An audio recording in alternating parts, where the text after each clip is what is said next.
अस्सलाम वालेकुम टाटो बच्चों युस टॉपिक सोन ईसार का जज्बा आज करो इस तमिक सवाल जवाब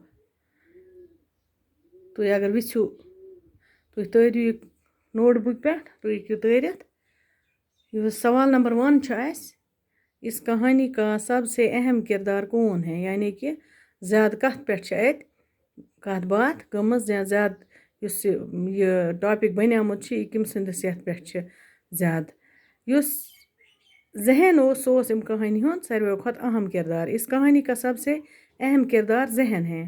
पत सवाल नंबर 2 अदनान और शीबा बच्चे गोद लेने के लिए क्यों मजबूर हुए। अदनान और शीबा बच्चा गोद लेने के लिए इसलिए मजबूर हुए क्योंकि शीबा की गोद सोनी थी उमो कोर बच अम मूजूब अडॉप्ट क्या उमन पन बच कहीं। सवाल नंबर 3 गोद लिए गए बच्चे का नाम बताइए। तुम पता उस बच्चे मंगते न्यू तम नाव जहन। गोद लिए गए बच्चे का नाम जैन था।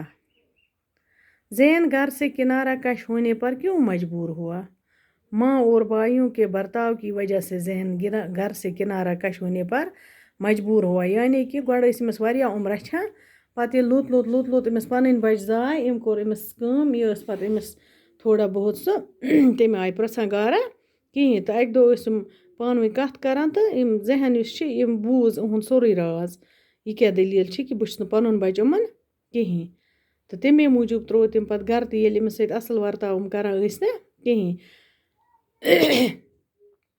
अत जवाब माँ और भाइयों के बर्ताव की वजह से जहन घर से किनारा कश होने पर मजबूर हुआ यानी कि अमिस सत कोरुक न असल रवि पत उमो कहें अम मूजूब गई पत मजबूर। जहन के अलावा अदनान और शीबा के कितने बच्चे थे। जहन के अलावा अदनान और शीबा के 2 लड़के थे यानी कि युस जहन उमन मंगत निचू पत जाए उमन पन बच यह वन सवाल तो अम अलाव कत बच्चे उमन जहनस अलाव उमन बे 2 नीचे। यह कोर आज सवाल 5 हुंद जवाब इजाजत लिखियो तुम।